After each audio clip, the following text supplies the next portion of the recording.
జనసేన అలాగే వేదిక మీద ఉన్నటువంటి వ్యక్తులు నాయకులు రాజేష్ గారి, కిషోర్, శశి గారు, శ్రీనివాస్ రెడ్డి, అజయ్ గారు, మమకాంత్ గారు, సుజయ్, సుమన్, ప్రవీణ్, శ్రీకృష్ణ అందరికీ కూడా ప్రత్యేకంగా ధన్యవాదాలు. ముందుగా ఇవాళ బిఫోర్ స్పీచ్ లో వెళ్ళే ముందు స్పీచ్ చెప్పే మాటలో ముందు ఈ సర్వేపల్లి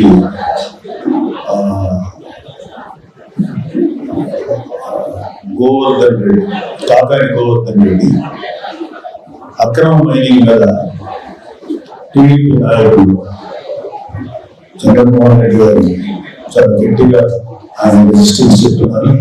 ఆయన నిరసన చెప్పారు. అక్కడ లేదు, నేను ట్రై చేశాను వెళ్దామని, కానీ నాకు మీ అందరితో మీటింగ్ కలిసి మాట్లాడేటువంటి టైం సరిపోదు. మీరు ఆల్రెడీ డిసైడ్ అయినటువంటి మీటింగ్ కాబట్టి ఆ మీటింగ్ ఆయనకి మద్దతు వెళ్ళలేక సమయం వెళ్ళలేకపోయారు. ఏదైనా సరే ఆయన సంపూర్ణమైనటువంటి ఆయన యొక్క ఈ కాకాని గోవర్ధన్ రెడ్డి అక్రమం మైక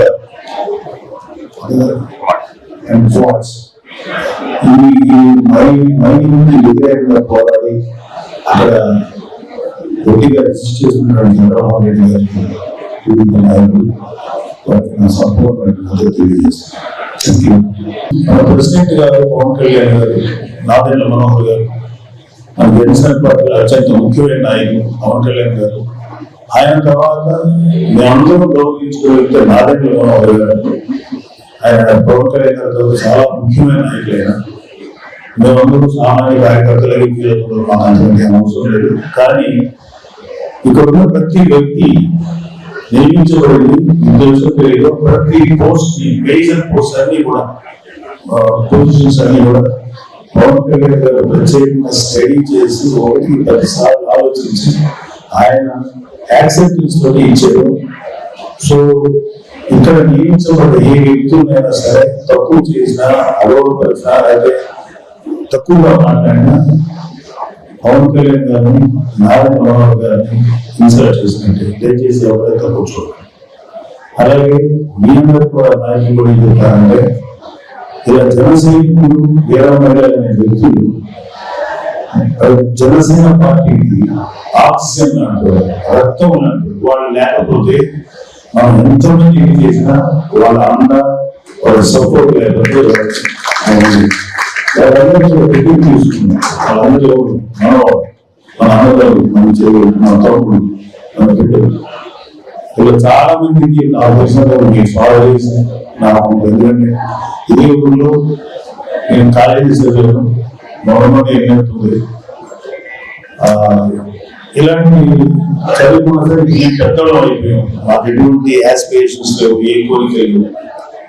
ఎలాగా మంచి ప్రభుత్వాన్ని ఏర్పరచాలి, ఎలాగా ఒక మంచి పరిస్థితులు ఆంధ్రప్రదేశ్లో ఏర్పడాలి, అభివృద్ధి రేఖమైనటువంటి ప్రభుత్వం ఎలా ఏర్పడాలనేది ఎప్పటి నుంచో మేము అనుకుంటున్నామంటే చరిత్ర వల్ల కొంతకాలం కాలమిస్తున్నా అది తర్వాత కాలాన్ని అది అనుకున్నంత రాలేదు. అలాగే పవన్ కళ్యాణ్ గారు ప్రజల కోసం నిలబడాలని చెప్పి ఒక్క వ్యక్తి ఒంటరిగా నిలబడి ఆవిడ నేను కూడా లేదు, కానీ మీరు చాలా మంది పవన్ కళ్యాణ్ గారు ఉన్నారు.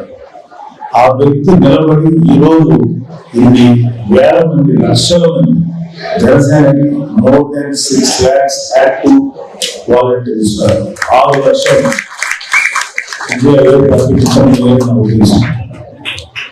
ఇంతమంది తయారయ్యారు. ఇంత వీరమహిళలు, జనసైనికులు ఇంత ధైర్యంగా స్టేజ్ వచ్చి వాళ్ళ వాయిస్ ఇప్పించి అధికార పార్టీలో లేకపోతే అధికార పార్టీ జరుగుతున్న అక్రమాలను ఎండగట్టి వాళ్ళకి అవసరాన్ని చెప్పడానికి ఒక గొప్ప ప్లాట్ఫామ్ క్రియేట్ చేసింది వచ్చి కేవలం ఒక వ్యక్తి ఆలోచించి, దట్ ఈస్ అవర్ లీడర్. మేమందరం కూడా పనిచేస్తుంది జనసేన పార్టీలో. మేము పనిచేస్తున్నది ఏ పదవి కోసం కాదు, ఏ అధికారం కోసం కాదు, కేవలం దీని ఒక సోషల్ సర్వీస్ గానే మేము పరిగణించి పనిచేస్తాము. సో మీరందరూ అది మైండ్లో పెట్టుకోండి. ఇక వరుసగా చాలా ఉన్నాయి. నిజంగా ఇవాళ జనసేన పార్టీ ఇంత బలంగా ప్రజల్లో వెళ్ళి తమ గొంతుని, తమ యొక్క శక్తిని జనాన్ని చెప్పగలిగారంటే, తమ వాయిస్ అంటే తమ అభిప్రాయాన్ని పబ్లిక్ ధైర్యంగా చెప్పగలుగుతారంటే మన జన సైనికులకి వీరమహిళలకి ఉన్నంత స్పిరిట్ ఖచ్చితంగా ఏ పార్టీకి లేదు. ఆంధ్రప్రదేశ్ లో ఎక్కడ ఏ ఇష్యూ జరిగినా, ఏ విధంగా జరిగినా, ఎలాంటి విషయాలు జరిగినా, ఇక్కడ రాయలసీమ నుంచి నెల్లూరు దగ్గర నుంచి శ్రీకాకుళం దాకా మధ్యలో ఉన్న ప్రతి జిల్లాలో ఉండేటువంటి జన సైనికులు వీరమహిళలు చాలా ప్రముఖమైన పాత్ర పోషిస్తున్నారు. ఇవాళ మన జనసేన నాయకుడు టీడీపీ అలయన్స్ వెళ్తూ వాళ్ళకి మన సపోర్ట్ ఇవ్వాలి, వాళ్ళకి సపోర్ట్ మనం తీసుకోవాలని చెప్పినప్పుడు టీడీపీ కూడా అండగా నిలబడి ధైర్యంగా ముందుకు అడిగేసినటువంటి వ్యక్తులు మన జనసేన అంత సపోర్ట్ మన ఇవ్వగలుగుతారు. అందుకని ఎందుకు మనకి ఇంత ధైర్యం వచ్చింది అంటే, మన వెనకాల ఏ లగేజ్ లేనటువంటి ఒక గొప్ప నాయకుడు. ప్రతి నాయకుడికి, ప్రతి లీడర్కి ఏదో ఒక మైనస్ పాయింట్ ఉంటుంది. బికాస్ అంతకుముందు ఆల్రెడీ పరిపాలించారు కాబట్టి వాళ్ళు కొన్ని మాటలు చెప్పలేదు, కొన్ని సరిగా ఎక్స్ప్రెస్ చేయలేదు. చేద్దామన్నా ఆపోజిషన్ వాళ్ళు వాళ్ళని ఇంకొకసారి కౌంటర్ చేస్తారు. మనల్ని ఎవరు ఏ విధంగా కౌంటర్ చేయలేదు కాబట్టి మన యూత్ కూడా ధైర్యంగా ముందుకెళ్ళగలుగుతుంది. అలా మహా అయితే వ్యక్తిగత జీవితాల మీద గొడవలు ట్రై చేస్తారు ఈ వైసీపీ పార్టీ వాళ్ళు. మనం కనుక వాళ్ళలాగా దిగజారిపోయి నడి రోడ్డు మీద ప్రతి ఒక్కరి బాగోదు మనం చెప్పగలం. ఆ ఇన్ఫ్రాస్ట్రక్చర్ ఉంది, ఆ ఇన్ఫర్మేషన్ ఉంది, ఎవడెవరు బతుకేంటో అందరికీ తెలుసు. కానీ అది రాజకీయం. మేము జనసేన ఈ వైసీపీ లీడర్స్ యొక్క వ్యక్తిగత జీవితాన్ని మేము డార్నిష్ చేయడానికి ప్రయత్నించాలి. వాళ్ళ జీవితాలు యొక్క నిజాలు పెట్టి చెప్పినా దానివల్ల సామాన్య ప్రజలకు ఏదైనా ఒక కించిత్ ఉపయోగం అంటే ఏం ఉపయోగం లేదు. జస్ట్ మాట్లాడేటప్పుడు ఆ మాటల్లో స్పైస్ అప్ చేసి చాలా చప్పట్లు కూర్చుంది. ఎంతమంది సన్నాసులు ఉన్నారంటే వైసీపీలో. నిన్న కూడా ఒక వైసీపీ సన్నాసులు ట్విట్టర్లో బాగుతున్నారు. ఎందుకంటే మాకు వీళ్ళకి కౌంటర్ చేయడం అనేది మాకు it's not at all issue. అనుకుంటే వీళ్ళు ఎందుకు మాట్లాడారో దీనికి 100 రెట్లు మాట్లాడగలిగే శాస్త్రీయులు మాకుంది. ఎందుకంటే నెల్లూరు కూడా ఈస్ట్ వెస్ట్ గోదావరి, నెల్లూరులో కూడా వెటకారానికి చాలా వ్యక్తిత్వం నాకు తెలుసు. ఒక్కొక్కరికి చిన్నప్పుడు భయంకరంగా తీసేసి పెద్దవాళ్ళని తగ్గించుకొని మంచిగా ఉంది. ఈ రోజుకి వాళ్ళు ఎన్ని మాట్లాడితే అలా ఎక్కడ పెట్టుకుంటారో నాకు తెలుసు. ఎక్కడ పెట్టుకోవాలో ఆలోచించాలి. అంత దారుణంగా అనగలరు. కానీ అది మా ఇష్యూ కాదు, వ్యక్తిగత జీవితాలు కాదు. బికాస్ ఒక గ్రేట్ లీడర్ మనకి ఇలాంటి 2 ఇష్యూస్ మీద ఫైట్ చేయడం చెప్తారు. ఈ ఎలాంటి అంటే నిన్న వైసీపీ సంబంధించిన మినిస్టర్స్ మనుషులకి పథకాలు ముఖ్యమా, రోడ్లు ముఖ్యమా? ఏపీ బిజినెస్ ధర్మా ప్రసాద్ గారు రోడ్లు ముఖ్యమా, ఫుడ్ ముఖ్యమా అంటే ఇంట్లో కూర్చొని అన్నం పెట్టేస్తే బయటకు వెళ్ళద్దా, పని చేద్దాం అంటే వీళ్ళ స్థాయి, వీళ్ళు ఆలోచించే విధానం ఎంత లో వైపు ఉందంటే మళ్ళీ పరిపాలించే లీడర్స్ కి ఇవాళ మినిస్టర్లకి ఎంత లో వైపు ఉందో ఇవాళ మనం చూస్తున్నాం. బొత్స సత్యనారాయణ గారు లాంటి లీడర్ వైసీపీ ఎమ్మెల్యే ఎంత రిడిక్యులస్ గా మాట్లాడారంటే చదువులు ఎక్కువ చదవడం వల్ల నిరుద్యోగ సమస్య వచ్చింది. రోడ్లు ముఖ్యంగా ఇంట్లో తిరిగితే రోడ్లు వెళ్ళదా? నిన్న రోజు మనిషి లోపు గొప్పలు ఉన్నాయి కదా, ఆయన రిపోర్ట్స్ సరే ఇది ఏ పరిస్థితి ఒక్కొక్కరికి అసలు ఇక్కడికి మీ ఎమ్మెల్యే అతను శాసనసభలో ఏం మాట్లాడతాడు ఏమవుతాడు పవన్ కళ్యాణ్ గారు డైరెక్ట్ అంటే చాలా రిడిక్యులస్ గా విమర్శించేటువంటి వ్యక్తి అతని గురించి చాలా చెప్పొచ్చు కానీ ఎప్పుడు చెప్పరా అప్పుడు మన కార్యకర్తలే గట్టిగా సమాధానం చెప్పారు. గౌరవం ఎప్పుడు వస్తాయంటే ఇంకొక 1 year వస్తుందండి. 4-3 సంవత్సరాలు చెప్పారు దిగిపోయాడు. ఇంకొక మినిస్టర్ వచ్చాడు అంబటి రాంబాబు అని ఆయన ఒకసారి చెప్పాడు త్వరలో వస్తాను ఇప్పుడు ఎప్పుడు వస్తా చెప్పలేమన్నాడు. అంటే పరిపాలన అనేది ఒక కామెడీ అయిపోయింది. మీరు ఎలాగో జనానికి ఓటుకి గ్రామానికి ఇస్తే చర్చలకు గెలిపిస్తారు అనే నమ్మకంతో ఉన్నారు. మీరు ప్రజలకు చెప్పాల్సింది ఏంటంటే ఇలాంటి వ్యక్తుల తాలూకు మోసాలకి వీళ్ళ యొక్క మాయకి మాత్రం పడకండి. ఎందుకంటే ఎప్పుడు చెప్పే ఒక మాట చెప్తాను, మామను చూసి అల్లుడిని గెలిపించారు, తండ్రిని చూసి కొడుకుని గెలిపించారు, మీ పిల్లల ముఖం చూసి పవన్ కళ్యాణ్ గెలిపించారు. ఎందుకంటే ఇవాళ మాకు నేను రిటైర్ అయిపోయిన వయసు మాది, కానీ ఇంకా ఏదో సర్వీస్ చేయాలని చెప్పి కోరుకుంది. అందుకని నుంచి నేను ఆలోచించలేదు. ఇక్కడ మీ పిల్లల భవిష్యత్తు అరే మనం బతికేసాం ఈ భూమి మీద, మనకు రావాల్సిన మనం ఎట్లా బతకాలో బతికాం, నెక్స్ట్ జనరేషన్ ఎలా బతుకుతారు, ఇలాంటి పొల్యూటెడ్ వాతావరణంలో బతకారా, ఎక్కడ పడితే అక్కడ అక్రమంగా మైనింగ్ చేసి వాతావరణాన్ని నాశనం చేస్తున్నా ఈ రాజకీయ నాయకుల యొక్క స్వార్థానికి మన పిల్లలు పిలవాలా, మీ పిల్లలు పిలవాలా, ఇది మా ఆలోచన. అందుకే మాకు ఎటువంటి కోరిక లేదు, మంచి వ్యక్తి రావాలి. అది happy to be the great Pawan Kalyan garu. ఆయనకు మా వరకు ఏం చేయగలం, మా భుజం ఎంతవరకు కాయగలం అంతవరకు మా కోరికలు. ఇందాక చెప్పారు కదా శ్రీ ప్రసన్న కుమార్ రెడ్డి అతను అంటే చెప్తున్నాడు, వైసీపీలో ఉన్న వాళ్ళు ముందు వచ్చి మాట్లాడే వాళ్ళు అందరూ ఐటమ్ రాశారు. అంతకంటే తక్కువ మాట్లాడే వాళ్ళ నిజాలు అందరూ ఐటమ్ రాజు ఐటమ్ రాని అంటే ఇప్పుడే ఒక మాట మాట్లాడతారు, అదే గతం పెళ్లి ఇంకో మాట మాట్లాడతారు. అది ఇంక ఉండే కదా నువ్వు మాట్లాడేది పిల్లలు మాట్లాడేది. అలాగే నల్లపురెడ్డి శ్రీనివాస్ ప్రసన్న కుమార్ ఏం మాట్లాడతాడు, ఎంత మూర్ఖంగా మాట్లాడతాడంటే ఇలాంటి ఐటమ్ వాళ్ళని మేము చాలా ఈజీగా కౌంటర్ చేయగలుగుతాం. మా అందరూ మీరు అందరూ ఉన్నారు కదా, మీరు మాట్లాడగలుగుతారు తెలుసు. అందుకే అవసరం లేకుండా వాళ్ళు మాట్లాడుకుంటారు. వాళ్ళ నాన్న నల్లపురెడ్డి శ్రీనివాస్ రెడ్డి గారు మేము కాలేజీలో వెళ్ళినప్పుడు ఒక మంచి ఆ రోజుల్లో ఎన్టీ రామారావు గారు సొంతంలో నివేదించే వ్యక్తి, ఒక నిజాయితీ కలిగిన వ్యక్తి. సో మనకేమనిపిస్తుందంటే వాళ్ళ అబ్బాయి కదా గెలిపించారు, ఏ నియోజకవర్గం అనేది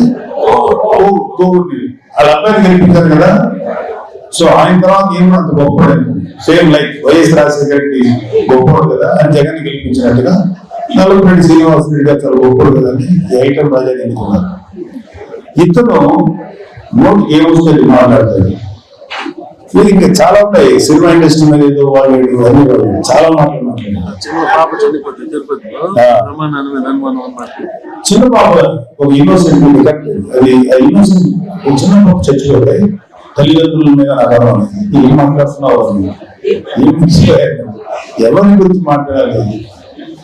అలా ఇంకో మినిస్టర్ ఉన్నారు ఇక్కడ వైసీపీ మినిస్టర్, ఆడపిల్లలు బయటికి వెళ్తే ఆ బాధ్యత తీసుకోవాల్సిన తల్లి, అదేదైనా ఆ పిల్లల మీద అత్యాచారం జరిగితే తల్లిదండ్రుల బాధ్యత.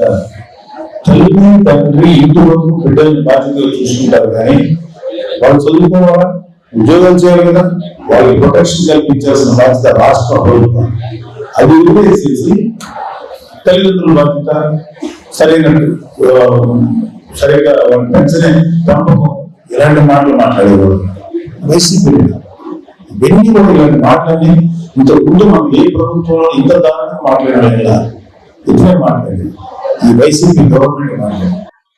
ఇందుకు ఆఖరికి వైసీపీ అధినేత జగన్మోహన్ రెడ్డి కూడా వ్యక్తిగతంగానే మాట్లాడతారు. చెప్పు నువ్వు పవన్ కళ్యాణ్ గారి విధానాలు ఏంటో తప్పు చెప్పు, ఆయన ఏం తప్పు చేశాడో చెప్పు, రాజకీయ పరంగా ప్రజలు ఆయన చేసే సర్వీస్ పరంగా నువ్వు ఆయన విమర్శించు. అంతేగాని నువ్వు కూడా వ్యక్తిగత జీవితం గురించి మాట్లాడుతుంటే ఒక వ్యక్తిగత జీవితంలో ఆ వ్యక్తి ఎన్ని కష్టాలు పడుతున్నాడు, ఎన్ని ఎంత ట్రావెల్ అయ్యాడు, ఎంత కష్టాలు పడుతున్నాడు, ఎన్ని బాధలు పడుతున్నాడు, అది ఆలోచించదు. మాకు చేత కదా మీ వంశాలు లేకపోతే మిమ్మల్ని క్రిస్టియన్ చేయడం, మీ ముత్తాతల కాడి నుంచి చరిత్ర మాకు తెలియదు కదా, మేము ఎందుకు చెప్పట్లేదు, మాకు కల్చర్ ఉంది. సాక్షాత్తు వైసీపీ హెడ్డే అలా మాట్లాడుతుంటే కింద వాళ్ళు ఎలా మాట్లాడతారు? అందరూ అంతే, ఒకే టైప్ ఆఫ్ మైండ్స్. వీళ్ళు మారదు కాబట్టి మనం ఏం చేయాలి, మన బాధ్యత వీళ్ళు మార్చాలి. కొత్త భక్తులు మారిన వల్ల మనం ఏం చేయాలి? ఎప్పుడైనా ఉంటే హ్యాపీ ప్రజలు వాళ్ళకి రిటైర్మెంట్ ఉంటుంది. వైసీపీ ప్రభుత్వానికి రిటైర్మెంట్ అయ్యేది దగ్గరలో ఖచ్చితంగా. ఎందుకనే పవన్ కళ్యాణ్ గారిని ఒక సందర్భంలో పవన్ కళ్యాణ్ గారిని మీరు ఇంటిగానే ఉండండి, ఎవరితో కలవద్దు, ఈ 2020 అద్భుతమైన భవిష్యత్తు ఏమో చెప్పి మభ్య పెట్టాలనిపిస్తారు. నిజంగానే కొంచెం చూడు దాని నిజం.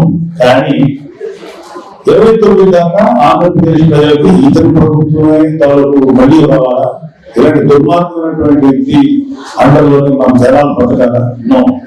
29లో నాకు వచ్చే డిసడ్వాంటేజెస్ పక్కన పెట్టి నేను ఒక బలమైనటువంటి శక్తితో కలిసి ఈ రాక్షస ప్రభుత్వాన్ని పోల్చాలనే నిర్ణయంతో ఇవ్వడంలో వైసీపీ వ్యతిరేక ఓటు చేయించడానికి గట్టిగా ఈ రోజు మనం కలిసి వైసీపీ ఈ జనసేన అలయన్స్ ప్రభుత్వ ఎన్నికల్లో పార్టిసిపేట్ చేయడానికి మనం ముందుకు వచ్చాం. అదేవిధంగా ఒక సరైనటువంటి ఆధారము లేకపోతే సరైనటువంటి టెక్నికల్ లేకుండా ఒక కేసు పైన ఒక పార్టీ అధ్యక్షుడిని 50 రోజుల పై జైల్లో పెట్టి ఆయన అది మనం ఉద్దేశించాం. దానికంటే ముందు ఇప్పుడు వెళ్తుంటే ఇల్లు చేశారు మా జనసైనికులు అభ్యర్థి అంటే వాళ్ళు గొడవలు పెట్టారు, వాళ్ళు హింస పెట్టారు. దానికోసం పవన్ కళ్యాణ్ వెళ్తే పోలీసులు అవుతారు. వైజాగ్ మేము జనవాణి ప్రోగ్రామ్ చేస్తుంటే అరెస్ట్ చేసేదాకా వెళ్ళాడు. మేము రెడీ అయిపోయాం.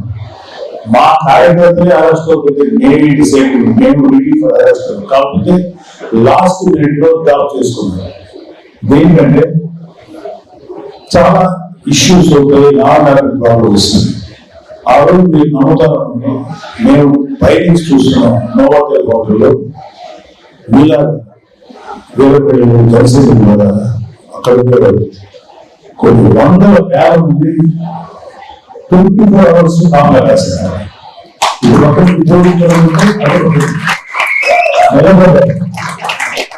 అదేవిధంగా ఆంధ్రప్రదేశ్ లో మీరందరూ కూడా ఎక్కువ ఒక చిన్న యాక్సిడెంట్ లో ఏదో గట్టిగా యుద్ధం చేత వెంటనే ప్రిపేర్ అవుతుంది. అది వాళ్ళు తెలుసుకొని అంత రిస్క్ తీసుకోవడం కరెక్ట్ కాదని చెప్పి వాళ్ళు ఎవరికి మీరు ఏం చేస్తారు? మా అయితే లోపల వేస్తారు అంతే కదా.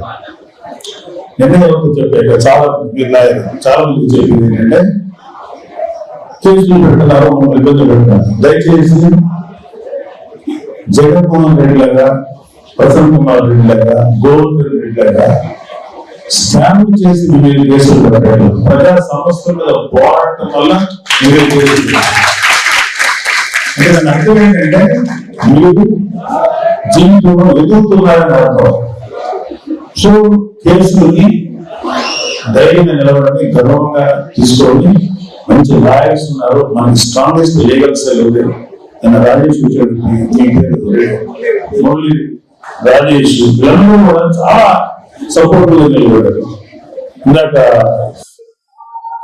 ఇంకొక కావలికి సంబంధించి ఒక ఎస్సీ అబ్బాయి అతి దారుణంగా ఉంటాడు. కావలి ఎమ్మెల్యే మన మనిషి నాకు కిషోర్ ఫోన్ చేయకుండా నేను చూశాను. వీటికి ఇంత దారుణంగా కేవలం అతను ఎవరి దృష్టిలో తెలుసా అంటే ఎవరు ఆయన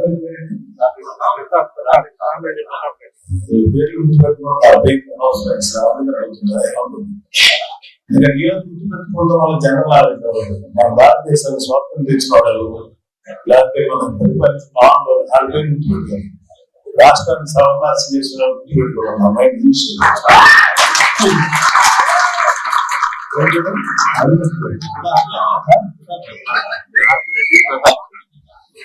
అర్థంలోనే రెండు ఉన్నాయి, రామరెడ్డి గారు, ప్రతాప్ రెడ్డి గారు. కుర్రోడు ఆయన ఎవరో మాకు తెలియదు. ఏమనుకున్నాను, రామరెడ్డి ప్రతాప్ రెడ్డి వస్తున్నాం మా గురించి చదువుకున్నాను, నాకు తెలియదండి ఆయన ఎవరు అంటే. చాలా మందికి వాళ్ళ ఎమ్మెల్యే తెలియకపోవచ్చు, నాకు కూడా తెలియదు. నన్ను కొట్టేసారా ఆ కుర్రోడు లిటరల్ గా మీరు ఎవరైనా దొరికితే వీడియో షేర్ చేయొచ్చు సార్, ఎంత దారుణంగా ఉంటుంది. అప్పుడు నేను మన రాజేష్ మన లీగల్ సైడ్ ఫోన్ చేసి ఆ కుర్రోడు డైరెక్ట్ గా మాట్లాడి ఆ కుర్రోడు సంపూర్ణ సాధారణ పంపించి మా తర్వాత దాన్ని కాన్సన్ట్రేట్ చేసుకున్నాను. సో ఇలాంటి దుర్మార్గం ప్రభుత్వం మీద పోరాడుతున్నప్పుడు మనం కలిసినట్టుగా పోరాడాల్సింది వేళ మీద మళ్ళా మనం చిన్న చిన్న గొడవలతో పడుతున్నారు. ఎస్పెషల్లీ రాబోయే మనం యుద్ధం చేయాల్సింది బ్రహ్మ రక్షిస్తుంది మామూలు అవుతుంది. కాబట్టి మన ఎనర్జీస్ అన్ని పోగు చేసుకోవాలి.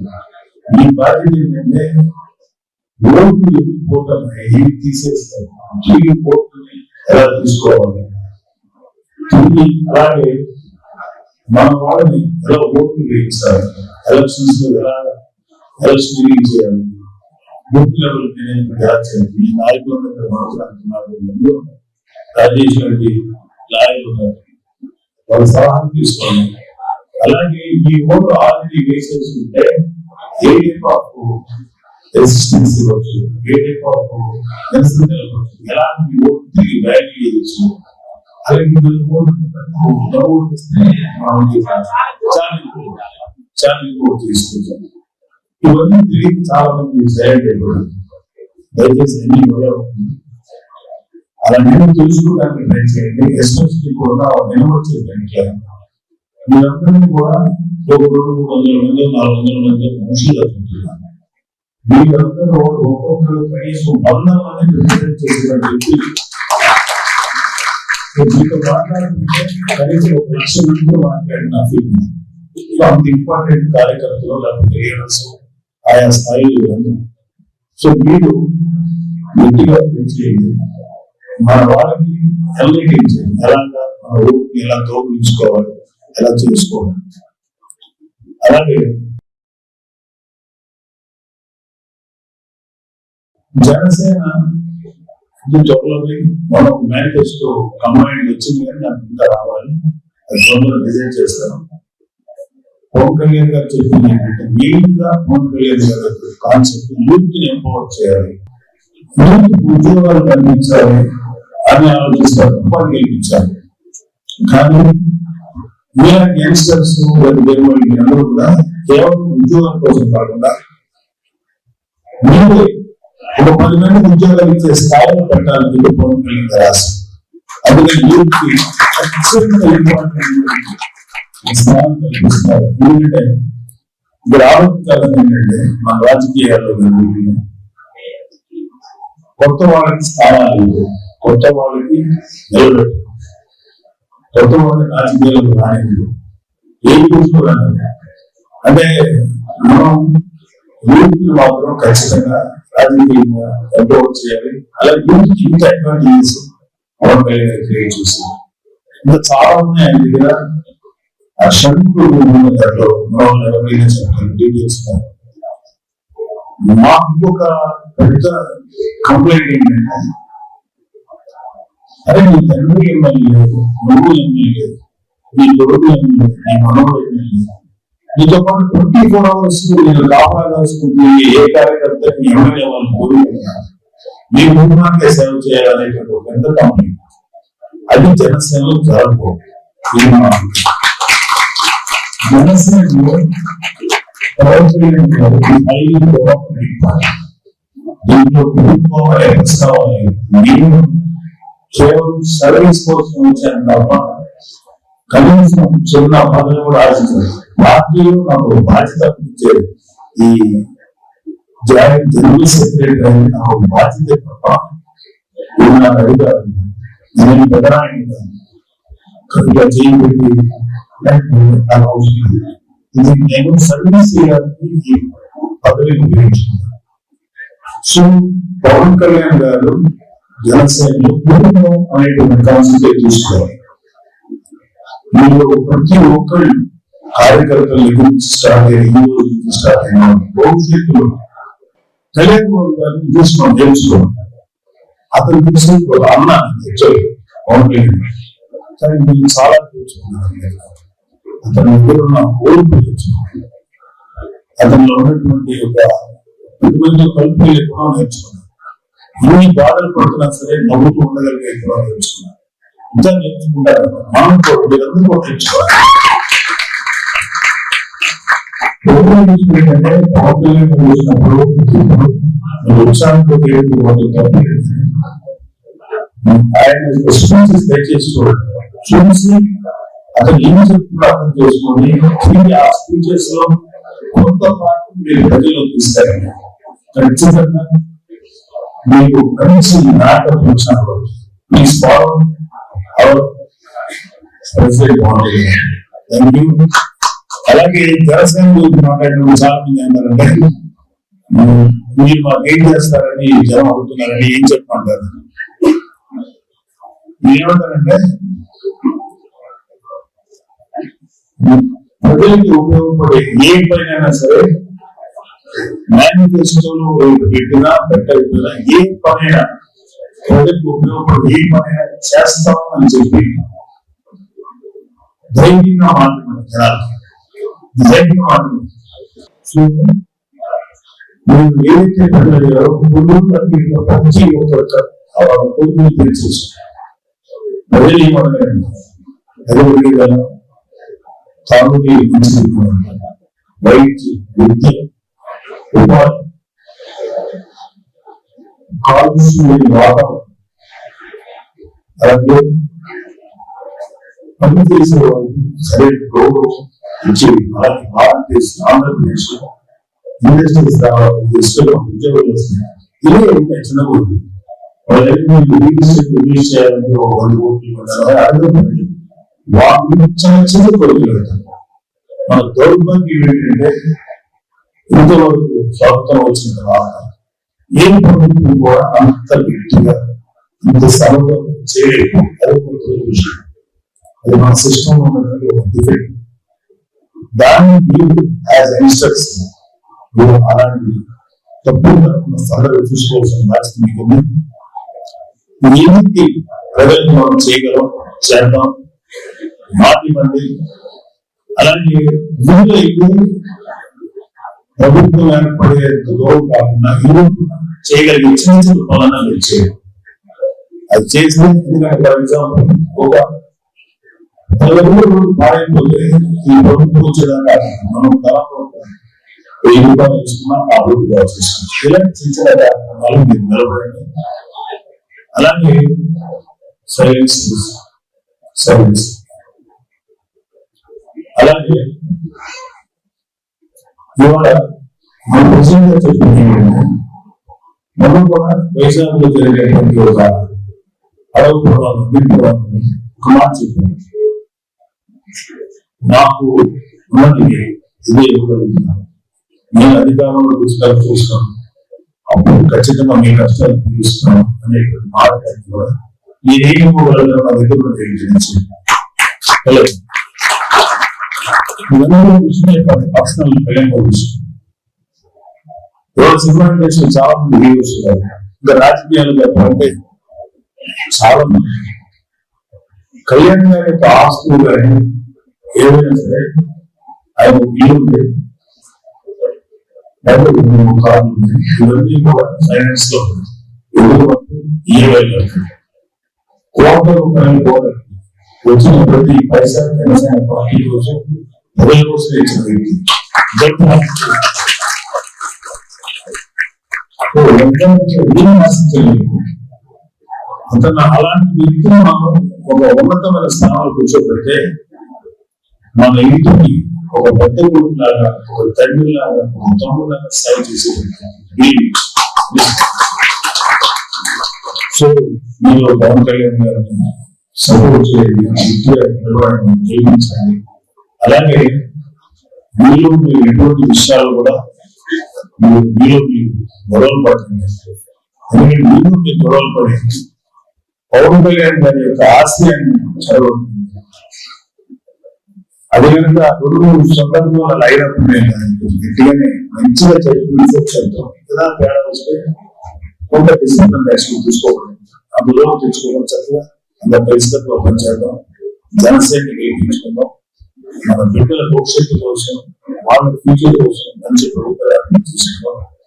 జనసేన టీడీపీ వచ్చేటువంటి ఏ వ్యక్తి అయినా సరే ఎవరు అందరూ కలిసి పనిచేసి టీడీపీ సక్సెస్ఫుల్. Thank you.